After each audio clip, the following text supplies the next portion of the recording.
committee assignment. Thanks, everybody. They got some sound check going on over there. We'll see whether that gets in the way or not. I've been doing this Soapbox for quite a long time. I remember I did it in 2006, and it's always great to be back here. It's great to be back at the fair. I know that every politician who comes here says that.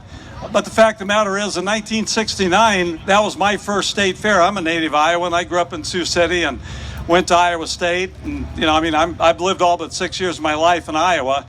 But in the summer of '69, one of my best friends from high school and I, going into our senior year, we camped out in a tent up on the hill over here, and it was pretty hot and humid, and there were a lot of people partying for a long time up there too. But then I remember the Varied Industries building too, before Bill Knapp decided to fix it up. It was like one big barn, folks. It wasn't what it is now. It wasn't air conditioned, right? So anyway, I have a long history with the State Fair, and it is really good to be here today, and I thank the Register for doing this. I often talk about how my background informs a lot of who I am today and why I do what I do in the Congress and why I vote the way I do in the Congress. I do have 24 counties now, for those of you who don't know, and about 775,000 folks. There's a lot of different groups in that, and a lot of different folks in that district. I mean, it's a big district. I stretch from Lamoni all the way up to Clinton. So think about how big of an area that is. And try to represent that many people, it's always a challenge. But at the same time, as I said, a lot of what I do now is informed by how I grew up in Sioux City. And, I often talk about growing up with my mom was a single parent. She had an 11th grade education. She struggled with mental illness her whole adult life. And I wasn't fortunate enough to enter the middle class, actually, until I got the job at Cornell College. And so I was not exactly young then. I was 29 years old when I got that job at Cornell College. But I was able to get where I am today because of my own hard work. I decided very young that I was not going to stay poor my entire life, and that if I had a chance to go to college and work hard and do the things I needed to do, that's what I was going to do. Because to be quite honest, when you're in poverty, it's really not much fun, folks. Just so you know, I got to remind people of that sometimes. It's not fun to be poor. But I was fortunate enough to be able to do that, but I had a lot of help along the way too. My high school principal came to me when I was a senior, and he knew about the family situation, and he said, I know you're going to Iowa State, but we got this janitor's job this summer if you want to take this job, and you can work this job. If you do well at it, you can do it every summer while you're at Iowa State. And I took him up on the offer, and that's what I did. That's how I worked my way through Iowa State. But my first full-time 40-hour-a-week job was that summer of 1969 when I was 16 years old, and I was able to take a few days to come here. That was a federally funded program for so-called disadvantaged kids, folks. And what I did was I worked at the Sioux City Waste Treatment Control Plant, otherwise known as the Sioux City Sewage Plant. And I got myself up early in the morning, and I drove my brother's 1960 Bel Air. I like to remember these days, a 3-speed on the column that burned more oil than it did gas, if you know what I'm talking about. And I got to work early, got up early, got to work early. I learned about responsibility. I learned about taking responsibility for myself, and I learned what hard work was all about. But that was a program that was provided to me. And then when I went to college, I was able to get grants and scholarships and low-interest loans. I wouldn't have made it through Iowa State had it not been for those programs. And Social Security. My dad died when I was a senior in high school, and my parents were divorced.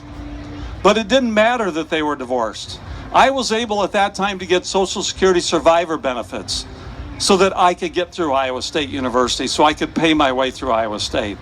So those are some of the reasons why I am who I am today, and why I do everything I can to build up the middle class, protect the middle class, and also make sure that folks who are not in the middle class but want to get out of it and are willing to pull themselves up by their bootstraps and take responsibility for themselves, that they have the kinds of opportunities that I had when I went to Iowa State, that I had when I was young. because there are people who care about people like that. But the middle class is what drives this country. The middle class, there are a lot of reasons why we're exceptional, but the middle class is one of the big reasons why the United States of America is an exceptional country, folks. And we need to do everything we can to protect and to expand and help the middle class and those who've never been in it, folks. We've got to do that. It's what it's all about. And it's about good jobs. Yes, we have an economic recovery, but that economic recovery isn't as strong as it should be. So we've got to deepen that recovery. We've got to get people back to work.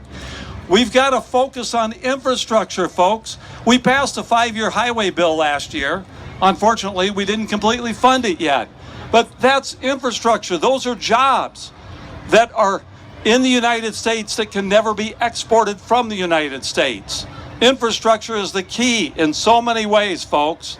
And education is the key to making sure that we have the workforce available, so that we have the skilled workforce available for those jobs and for the manufacturing jobs that we know we can bring back here to America and that we can create in America. One other area of infrastructure that's often forgotten about or not thought about is broadband. Now, I know that a lot of you folks have probably had some issues from time to time with your internet, right? No matter who your carrier is. But rural America in particular has an issue with sufficient bandwidth and broadband. You know, I had a bunch of meetings January a year ago around my district talking about broadband. And at 2 o'clock in the afternoon in Centerville, Iowa, there were 27 folks there, because they know that if they're going to get companies to come in, one of the first things, maybe the first thing that company's going to ask is, what kind of bandwidth do you have here? Because folks need to have that kind of internet connection for economic development. And I've been working with Republicans across the aisle to make sure that we have the funding that we need to expand that broadband. I'm working with a guy who's the head of the National Republican Campaign Committee. His job is to get rid of all of us Democrats. I'm working with him to make sure that small internet service providers aren't overburdened with regulation, so they can actually put their resources into expanding broadband in rural areas, folks. I just got a bill passed that would help skilled nursing facilities, those nursing homes in rural areas, and I did that with a Republican from New Jersey. We got that passed so that more funding is available out of the existing budget, not adding anything to the budget, not adding anything to the deficit, folks, so that those skilled nursing facilities have the resources so they can provide broadband for their folks in those nursing homes, so that they can do FaceTime with their kids and their grandkids. And so those administrators can fill out the paperwork that they have to fill out. That's the kind of thing I'm talking about, folks, that's important for the middle class, whether it's rural or urban areas. That's the kind of stuff I'm working on, folks. Now, beyond that, I mentioned agriculture. Look, there are some folks who think that the renewable fuel standard is not the right way to go. There are some folks in Congress and outside Congress who don't like the government picking so-called winners and losers. Let me tell you, folks, if we had not had the renewable fuel standard in this country, or in this state and in this country, Iowa farmers would be hurting much more than they are now, folks. We'd have thousands fewer people employed in ethanol and biodiesel plants if we didn't have that renewable fuel standard. And I don't care if it's a Democrat or a Republican in office, I will do everything I can to make sure that the next president of the United States works as hard as he and hopefully she will do to keep that RFS in place, folks, because that's economic development in rural America. We're going to do it. And on the energy front, while I'm talking about biodiesel and ethanol, you know, talk about picking winners and losers. Does anybody here think it's a bad idea that 31% of our electricity in Iowa is generated by wind? No. And would we even have that if it weren't for the production tax credit? No way we wouldn't have that, folks. We're on our way to 40% of our electricity generated by wind energy in Iowa. The production tax credit is absolutely critical, and I fought like heck to get 5 more years this time into that last year. And that's going to help the wind energy industry get on its feet and be able to compete with big oil, which, by the way, still gets breaks, and they shouldn't be getting those breaks, folks. They shouldn't be getting them. And solar. Go to Washington County. It's not number one, but it's right up there in terms of hog production per capita, okay? Those big confinements, some people don't like those, I get that, all right?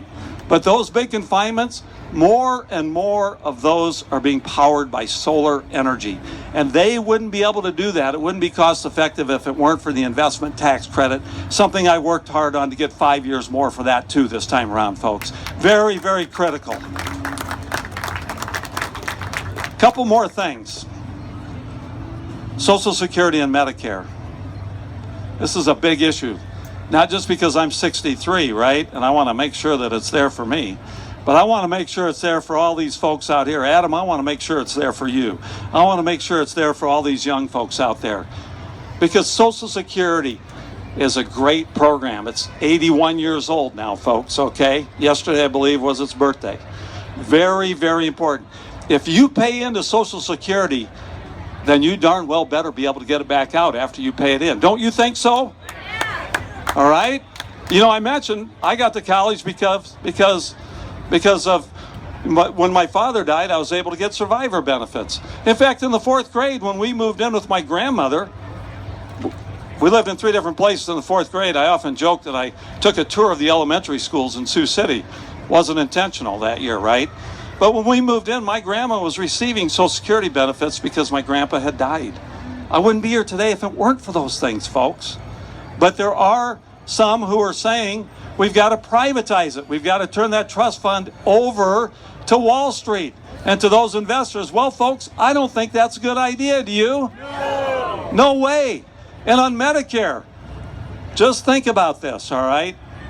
There are folks, Republicans in Congress, who want to turn Medicare over to the private insurance industry. Does anybody think it's a good idea that we turn Medicaid over to the private insurance industry here? I mean, there's no way, folks. Think about that. And then, well, maybe you get a voucher for $5,000 or $6,000, right? Well, anyone who's on Medicare knows that if you're 65, 66, 67 years old, that if you go out and try to buy an insurance plan that's as good as what you get on Medicare, and you say that, oh, I have $6,000 to pay for that, you know that's going to be completely inadequate to pay for what you get on Medicare. So, folks, not only do we have to fight privatization of Social Security, we have to do everything we can to make sure that we don't turn over Medicare to those private insurance companies as well. We've got to do that, folks. I want to just say a couple things about sort of the political system as we know it today, and really how pretty ugly it is out there, folks. You know, you hear it a lot from your neighbors. You probably talk about it from time to time, just how ugly it is. We've seen what's happened at the presidential level. It's not a good thing for America that it has gotten so incredibly ugly out there in our political process. When I ran in 2006, my opponent and I, Jim Leach, I just looked it up again.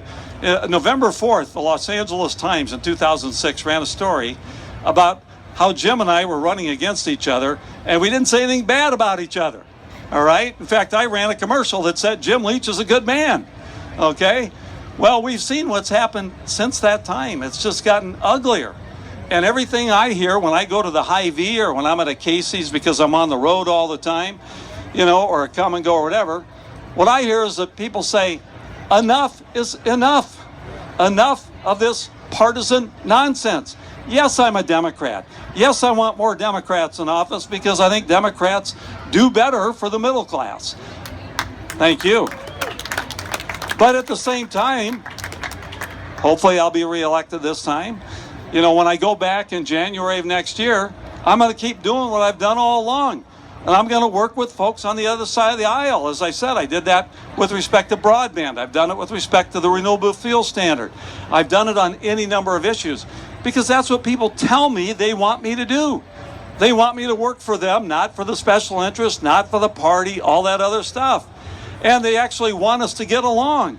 So, you know, I know a lot of folks on the other side of the aisle I do the best I get to get along with them. I listen to folks, you know, who aren't traditionally Democratic constituents and constituencies, and I work with them on a number of issues because it's the right thing to do.